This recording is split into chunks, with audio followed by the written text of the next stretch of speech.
भाई semi on the beat की एक तो बीट बड़ी तगड़ी रहती है ड्रिल यार। भी। पैरों में जो छाले पड़ गए हैं जिसके वजह हाँ, से मेरी चाल चेंज हुई है। और मॉब डी का ना एक बड़ा ही डिस्टिंक्ट स्टाइल है। मॉब डी का अगर तुम रैप का स्ट्रक्चर देखोगे। पूरा बैंडाना पहन रखा है और हाँ, स्टार्टिंग का जो पहला शॉट था ना वो बहुत अच्छा था।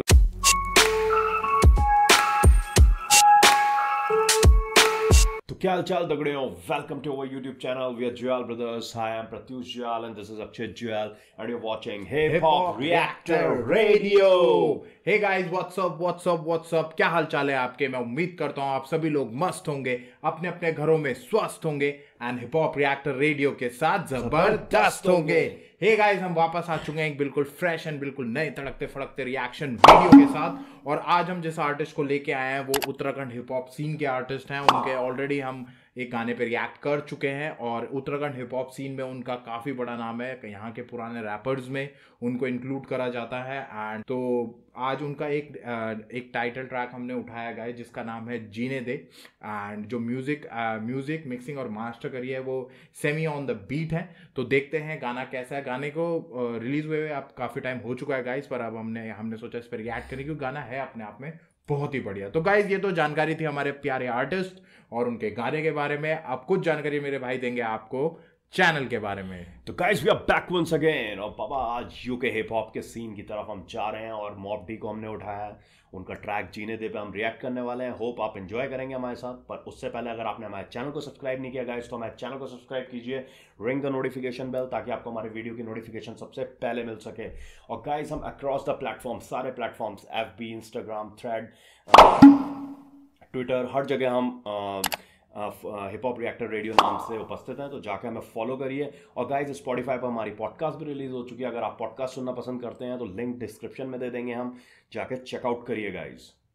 ये गाइस, तो ये सारी जानकारी थी चैनल के बारे में। अब चलते हैं टाइम वेस्ट करे बिना, सीधे गाने की तरफ चलते हैं और देखते हैं मॉब डी जीने दे में क्या कह रहे हैं। Let's go mob D in the house. Mob D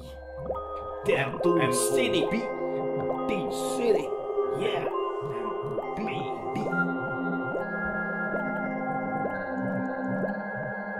And, Simi, what is it now?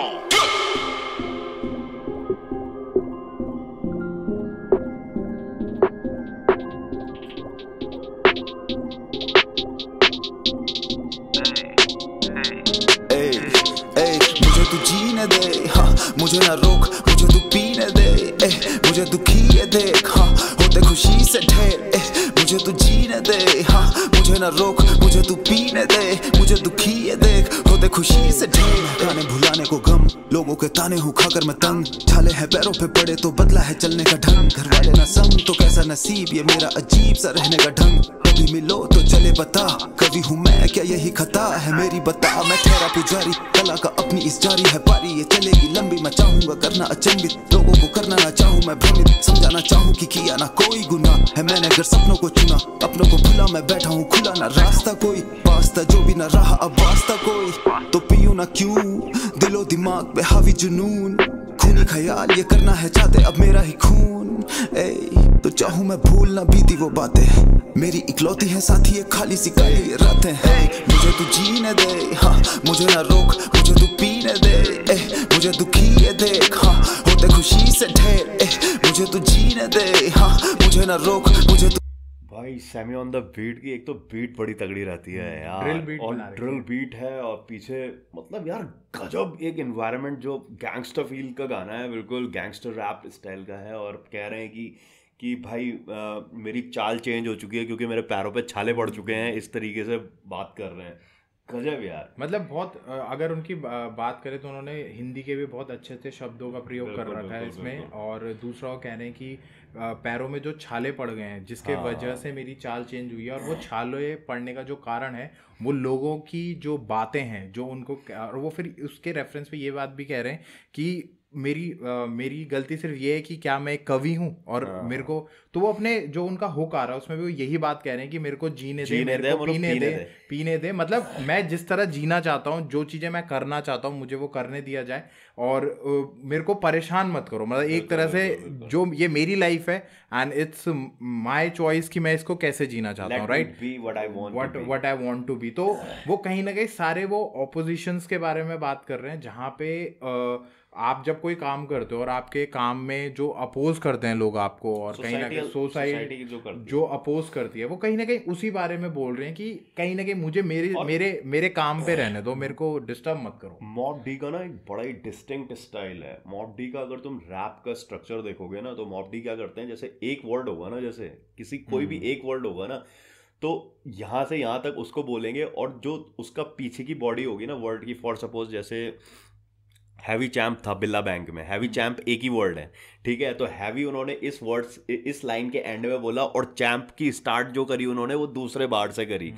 तो भाई मतलब इनका ना पॉजेस बहुत अच्छे लेते हैं और स्विच करते हैं, इंटरनल राइमिंग्स बहुत अच्छी रहती हैं मॉब डी की। मतलब वही चीज है, वो पूरा फील ही उन्होंने उस तरह का ले रखा है कि पूरा बैंडाना पहन रखा है। और स्टार्टिंग का जो पहला शॉट था ना वो बहुत अच्छा था, जो ग्लास में विस्की या जो भी ड्रिंक वो पोर कर रहे थे, तो वो शॉट बहुत अच्छा ले रखा है। वीडियो जिसने भी शूट करा है वो शॉट बहुत बढ़िया ले रखा है starting, and then Mob D scene में आते हैं, फ्रेम में आते हैं, और उसके बाद वो जो पूरी स्टोरी टेलिंग कर रहे हैं बहुत अच्छे तरीके से। एडिटिंग और शूट जो है ना वीडियो की, बड़ी डार्क स्टाइल की, गैंगस्टर, वो प्योर गैंगस्टर स्टाइल, मतलब एक फील आ रहा है, मतलब गैंगस्टर ना, मतलब गैंगस्टर फील आप सिर्फ इस तरह से कह सकते हो कि गैंगस्टर फील सिर्फ वीडियोग्राफी की कुछ उसमें, मतलब गाने का जो थीम है वो तो अपनी बात ही कह रहे हैं वो, हाँ, पर ये है कि उन्होंने गैंगस्टर फील आप 2-3 तरीके की, एक वो ड्रिंक ले रहे हैं, फिर वो साथ में सिगार वो कर रहे हैं, फिर बैंडना ले रखा है, तो वो थोड़ा सा लग रहा है गैंगस्टर फील। पर जो गाने की मेन थीम है वो ये है कि वो जो अपना मैसेज डिलीवर करना चाह रहे हैं एक नॉर्मल उसकी तरह, तो वो सारी चीजें। तो कई बार होता है कि विजन में देख के भी आपको मिसकंसेप्शंस भी हो जाते हैं गाइस, क्योंकि लोग ना थोड़ा मिक्स तरीके से भी बनाते हैं कई बार वीडियोस को ना, थोड़ा सा मिक्स और जंबल तरीके से भी बनाते हैं। पर वो कहना है, अगर आप उनके सिर्फ लिरिक्स पे ध्यान दोगे तो वो एक बहुत गहरी बात कहना चाह रहे हैं। और मतलब ना वर्ड प्ले बहुत तगड़ा करते हैं। जैसे मैं बोल ही रहा था कि 2 वर्ड्स को तोड़ के और एक को यहाँ बोलेंगे और उसको अगले वर्ड्स में अगली लाइन में उस वर्ड से स्टार्ट करते हैं। तो वर्ड प्ले, इंटरनल राइमिंग्स उनकी मतलब एक तरह का फॉर्टे है। वो चीज, उस चीज का ये भी फायदा होता है कि जब आप किसी भी उसको एंड में छोड़ के और दूसरे उसमें स्टार्ट करते हो तो 2 बार्स के बीच में ना वो ब्रिज का काम कर जाता है, ब्रिज का काम कर जाएगा। कि अगर आपकी पूरी लाइन में कोई भी राइमिंग वर्ड नहीं है, ना ही जो शब्द है उसका साउंड सेम है, क्योंकि रैप में क्या होता है कि सिनोनिम्स टाइप के भी यूज करे जाते हैं, कि जिसमें क्या होता है कि आपके शब्द तो अलग है पर उनकी साउंड सेम है। साउंड सेम होने की वजह से क्या होता है कि वो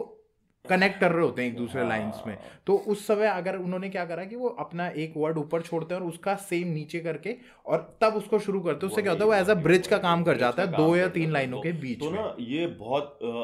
मतलब ना बहुत फ्रिक्वेंटली यूज करते हैं इनका। अगर आप रैप देखोगे ना बहुत लंबे लंबे वर्ड्स ये नहीं मारते हैं, पर मतलब जो इनका वर्ड्स होगा उसमें इतने छोटे छोटे वर्ड्स के बीच में इनका फ्लो चेंज होता है। इंटरनल राइमिंग्स, कंपाउंड राइमिंग बहुत अच्छी करते हैं, कहने का मतलब ये है। हाँ, तो काफ़ी अच्छा गाइज। और जिस तरह का फील है गाने का बहुत ही अलग और बहुत डिफरेंट फील है। और कई बार आपको ऐसा भी लगेगा जब आप स्टार्ट लोगे और गाना पहली बार सुनोगे ना, तो आपको जहाँ पे वो अपना हुक कह रहे हैं ना कि मुझे तो जीने दे, मुझे तो पीने दे वाला जो है ना, थोड़ा सा अलग सा लगेगा आपको। पर जब आप बार बार उस चीज को सुनोगे ना तब वो आपको फिट कर जाएगा। मतलब मेरे साथ हुआ ऐसा, मेरे को ऐसा लगा जब मैंने गाना पहली बार सुना था, मैंने कहा यार ये स्टार्टिंग थोड़ी सी वैसी लग रही है कुछ, पर जब सुनते क्या वो पूरा ट्रैक सुनोगे ना तब वो फिट बैठ जाता है, तब वो बैठता है। जब आपको उसका ना वो क्या बोलते हैं गाने का जो मेन एसेंस है ना, जब आपको समझ में आ जाएगा ना तब आपको सही लगेगा।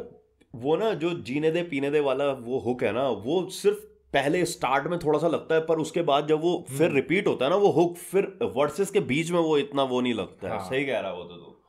वो कई बार मतलब मैं ये नहीं कह रहा हूँ कि वो खराब है, खराब नहीं बोल रहा हूँ, मैं बोल रहा हूँ कि वो स्टार्टिंग में थोड़ा सा अजीब लग रहा है सुनने में, पर जब आप गाने को सुन लोगे पूरा और आपको समझ में आएगा कि ये गाना, ये रैप किस बारे में है, तब आप कनेक्ट कर जाओगे इसमें। मुझे ऐसा लगा, मतलब मेरे साथ हुआ ऐसा, पर है वो बहुत सही। चलिए गाइस आगे रिएक्ट करते हैं। पीने दे मुझे दुखी है देख, होते खुशी से ढेर ना बेहद कठोर, बना मैं फिरूं अघोर, मुझे ना किसी की लोड़ मैं तोड़, सारी ये बंधन हो गया मैं छोड़, पीछे उन बातों को देती थी दुख जो वक्त, जरा तू रुक तो, कहे वो माप किए है पाप तो भुगत तो, कहे वो मुक्त तो शैतानी सायों से खुद को, सौंपू अंधेरों को अंधेरों में प्राप्ति शांति होती मैं चेहरों को पढ़ने में करूँ ना भूल अब गैरों को समझू मैं अपना और अपनों को गैर क्योंकि वो चाहे ना तैर मैं धारा के चलूं विपरीत मेरी ये जिंदगी फ्रीक नशा है पीक पे ठीक लेकिन मैं ठीक ना एक ही है सोच की कैसे है जीतना लड़ू इस दुनिया से दिखाता पीटना ए चाहूं मैं बनूं ना कभी भी किसी भी भीड़ का हिस्सा जुटे वो भीड़ जिसके लिए मैं बनूं वो किस्सा मेरी तू छोड़ मेरी है मोटी गई चोट मैं तुझे को जीने दे हाँ मुझे ना रोक मुझे तू पी सेकंड वर्स में वो यही कह रहे हैं कि मेरे को भीड़ का हिस्सा नहीं बनना है मुझे अपनी जीत की तरफ जाना है नशा मैं मानता हूँ नशा अपने पीक पे है पर मेरा ध्यान मेरी जीत पे है ऐसे करके उन्होंने एक लाइन बोली है जो उनका मेन रेफरेंस है वही बताने की कोशिश कर रहे हैं कि भीड़ का हिस्सा नहीं हूँ मैं अपना जो कर रहा हूँ ना वो बिल्कुल सोसाइटी से अलग है और मतलब यूनिक हूँ मैं अपने में एक तरीके से मैं इस भीड़ का जो रैपर्स की पूरी भीड़ आ गई है उससे मुझे अलग रखो इस तरीके का कहने की कोशिश और कहीं ना कहीं मतलब मैं अपने उसके दो वो बन रहे एक तो ये बन रहा है कि रैपर्स की भीड़ में मैं एक अलग हूँ और एक ये भी है कि मैं दुनिया की भीड़ जो है उसमें भी मैं अपना एक अलग रास्ता चुन चुका हूँ और मैं उसी के लिए काम कर रहा हूँ और जीत मेरी वो है और वो ये भी बता रहे कि हाँ नशा है वो चीज़ें हैं बहुत चीज़ें हैं पर मेरा जो मेरा कंसंट्रेशन है वो प्रॉपरली उसी तरफ है मतलब मैं वहीं कंसंट्रेटेड हूँ कि मेरे को जो चीज़ अचीव करनी है तो उसी बारे में कह रहे हैं और वो ये भी कह रहे हैं कि आपके कर्मों का ही सिला आपको मिलता है आपकी कहीं ना कहीं जो आपके कर्म होते हैं जो आप कर रहे हैं उन्हीं का रिजल्ट आपके सामने आता है तो बहुत अच्छी गहरी बातों पे डिस्कशन कर रहे हैं वो बहुत डीप ले जा रहे हैं अपने रैप को और जितना हो सके उतना गहराइयों तक पहुंचाने की कोशिश करी जा रही है तो तगड़ा है भाई फ्लो मतलब यार इनका फ्लो ऐसा लगता है ना भाई सुनने में अगर तुम सुनोगे ना इनके फ्लो को ऐसा लगता है कि अब टूटा अब ये चौक करे अब ये चौक करे पर इनकी राइमिंग्स इधर से उधर होती रहती हैं ये कहीं पर भी इनकी सटलनेस नहीं होती इनकी राइमिंग में ये बहुत ज्यादा मतलब डेविएट करते हैं अपने फ्लो से बहुत और यार बहुत एक्सपीरियंस है वो चीज़ ना एक्सपीरियंस आता है बहुत अच्छे इस अपनी फील्ड का इन्हें बहुत अच्छा एक्सपीरियंस है विद टाइम एंड कुछ चीज़ें होती है ना जो आपको कोई सिखा नहीं सकता वो आपको समय और आपकी मेहनत ही सिखाती है आप टाइम के साथ जब उस पर रमते जाते हैं ना जिसे कहते हैं आप रम जाते हैं अपनी कार्यशैली में जब आप रम जाते हैं तो उसके बाद जो चीजें निकल के आती है ना वो दिखती है इनके उसमें और मैं इनका चैनल भी देख रहा था यार बहुत टाइम से इनका कोई मतलब फ्रेश कोई इन्होंने गाना नहीं निकाला है मतलब काफी टाइम से साइलेंट बैठे हुए हैं तो आई थिंक किसी एल्बम पे काम कर रहे हैं क्या कर रहे हैं पर मॉब डी से एक्सपेक्टेड है यार कुछ अच्छा निकालो यार मतलब अब ये आपने निकाला है थोड़ा सा पुराना हो गया अब थोड़ा कुछ अच्छा क्या पता अपने एल्बम या किसी ईपी में काम चल रहा हो क्योंकि कई बार क्या होता है कि आदमी जब 10-12 गाने लिख रहा होता है एक साथ तो एक जोन बनाता है अपने लिए फिर थोड़ा सा उसमें मेहनत अब क्योंकि यार 10-12 गाने लिखने में भी टाइम तो लगता है और हर गाने को हिट करवाने की कोशिश होती है मैं सोच रहा था कि शायद ऑडियो प्लेटफॉर्म्स पे स्पॉटिफाई पे इनका गाना रिलीज हुआ इनका कोई नए गाना बहुत टाइम से रिलीज हुआ ही नहीं है तो थोड़ा सा इन्हें मतलब यार निकालिए गाना हम ये होप करते हैं आप अच्छा गाना निकालेंगे काफी जल्दी चलिए रिएक्ट करते हैं गाइस मुझे दुखी है देख हाँ होते खुशी से ढेर मुझे तू जीने दे हाँ मुझे ना रोक मुझे तू पीने दे मुझे दुखी है देख होते खुशी से ढेर ये शॉट ना बहुत ही सही ले रखा है 2-3 शॉट बहुत ही सही है एक ये वाला हो गया एक आईज वाला हो गया और वो बॉक्सिंग वो भी काफी है जो डार्क शॉट है बहुत अच्छा ले रखा है अच्छा यार ये तो तभी तो बोलो मैं ये शॉट्स क्यों देख ये लकी के शॉट्स हैं लकी ने ले रखे हैं लक्ष्य ने ले रखे हैं शॉट्स तो आएंगे उतने खतरनाक लिबरल आर्ट्स वही है गाइस या तो लकी ने लिया हो या सूरज वगैरह सुनील में से किसी ने लिया होगा शॉट्स और बहुत अच्छे ले रखे हैं क्योंकि आप हमेशा देखना लिबरल आर्ट्स एवोल्यूशन का हमेशा रहता है उनका ना डार्क थीम में बड़ा वो रहता है आप काफ़ी सारे वीडियोस देखना यूके 7 से को देख लो वो भी ब्लैक एंड वाइट में है अभी उन्होंने जो कलम इंक के साथ उसका अनिकेत का आया उसमें भी आप देखोगे थोड़े वैसे वाला फील है थोड़ा सा वो बहुत रहता है सूदिंग स्टाइल फील है और ये ब्लैक एंड वाइट वाला तो देहरादून में सबसे पहले इन्होंने ही करा था इनके ही उससे वो हुआ था गाइस तो बहुत बढ़िया काम है गाइस गाना हमेशा से ही बहुत अच्छा रहा है गाइस ये और हमने थोड़ा अभी काफ़ी टाइम हो गया हम अब रिएक्ट कर रहे हैं पर आप इसको देखिए गाइस अगर आपने अभी तक इस गाने को नहीं सुना है बाय द वे तो इनके